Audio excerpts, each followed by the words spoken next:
Hi everyone, so in this video I'm going to walk you through Unit 1, Session 2. Remember in Session 1 we were reviewing some of the things that happened in the Gilded Age and kind of wrapping our brain around what life was like in America in the late 1800s. And in this session we're going to focus on problems and challenges of industrial growth. Remember, as we discussed last time, America was really in the process of industrialization. So all these people were moving from farms into the cities, and as a result, we had sort of a smorgasbord of various problems that happened as a result of that, especially problems around working conditions and living conditions and tackling those. So that's what we're going to look at this week. Here's your session overview. Here's some of the standards that we're going to focus on this week. You have a couple of standards around the United States and the changes that were happening in America at this time, and then some standards around writing and reading and history. Let's see, make sure you don't forget to take a look at the announcements, and let's jump into this session. So first page, you're going to be reviewing some of the things that were happening with big business and things about economic policy and the Sherman Antitrust Act, as well as things about working conditions. Don't forget you should be taking notes as you're reading through all of this stuff. You're just going to read about people really making a huge push to form labor unions to get improved working conditions. And then you're going to look at one of the most dramatic examples of poor working conditions, which is the Triangle Shirtwaist Fire. Let's see, I'm going to take my face off of here for just a second so that we can see this a little better. So what you're going to do is complete a graphic organizer. The graphic organizer is linked right here, so you're going to open it up. It is in Google Drawing. Here you go. And your job is going to be to replace the blue sections on each one of these.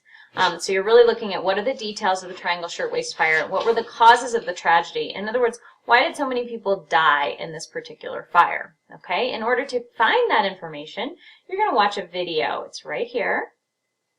I apologize, you will have to watch a 30-second ad when it first comes on, but then it's an excellent documentary about the Triangle Fire. So see, there's your little video, and then 30 seconds later it'll show you the actual video. As you're watching it, jot down notes about the causes of the fire and the causes of the tragedy. Why did so many people die during that?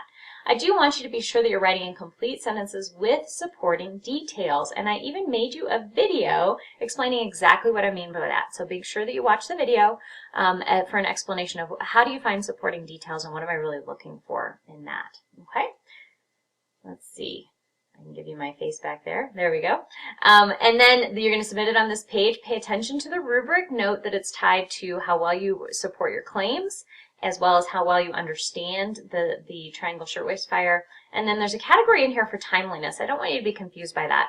So if you don't turn it in at all, this is where I'll enter your 0, so it'll show up as a 0 in timeliness. And if you submit it late, then it's a -9, but that's because you will have already earned points in this category and this category, and then you lose your late points right there. So I just wanted to make it a little more clear how I'm scoring that, okay? So you're going to submit that there. Then you're going to really read a little bit more about industrial growth and child labor. And in order to do that, you're going to research some photographs of child labor. So there is a form right here to fill out about a child labor photograph. You guys like my dog in the background? This is Kane. He's huge. So I'm going to find a photograph that really strikes me as being interesting for what child labor was all about. So let's say I want to take this photograph right here. I'm going to right-click, copy the image, and then I'm going to go back to the image to this form, and I'm going to paste that image in there. That way I can see which one you're reflecting on, and then I'm going to answer the questions down here. What do I see in the photograph? This is just an objective description of the photograph. You're really practicing the skills of a historian in looking at historical photographs and making some observations about them. So this is very factual, that first category.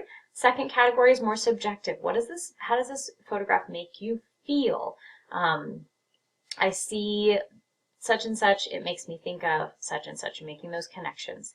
You're going to talk about prior knowledge. What do you know about this time period? By the way, you've just been studying it. What do you know about this time period? And how does it connect to what you see in this image? And then finally, what are some conclusions you can make about working conditions for children based on the image that you found? Okay? Then you're going to submit that right here. Note that your rubric talks about how well you write, your expository writing, as well as how well you understand child labor laws. Again, that whole timeliness thing is down here. Then you're going to look a little bit at political corruption.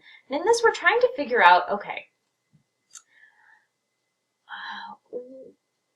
were the wealthy men, such as Rockefeller and Carnegie, were they robber barons, as in they were exploiting workers for their own gain, or were they philanthropists, people who took care of others?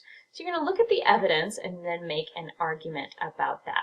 There are some primary sources you're going to look at. There's a video tutorial here that you'll want to watch about how to interpret primary sources. Those will both help. Okay? That brings us to the end of this session. In our next session, so this session we really talked about all the problems that were occurring with the industrialization of America, and then in our next session we're going to talk about how did people try to solve those problems. In addition to labor unions, what kinds of legislation was passed in order to solve some of the problems. All right, that brings us to the end of our session. Let me know if you have questions. Thanks, everyone.